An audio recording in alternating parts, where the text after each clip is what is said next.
হাসিনা জিতে যায় না, সাগর শুকায় যায়।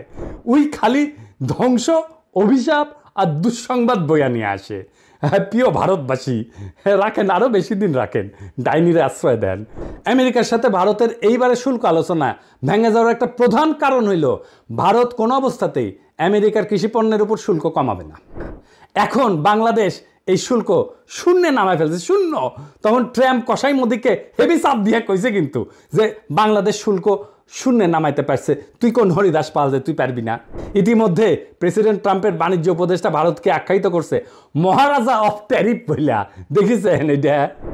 The math of this, every American needs to understand because it's related to the trade situation. You start with the fact that India is the Maharaja of tariffs. It's the highest tariffs in the world.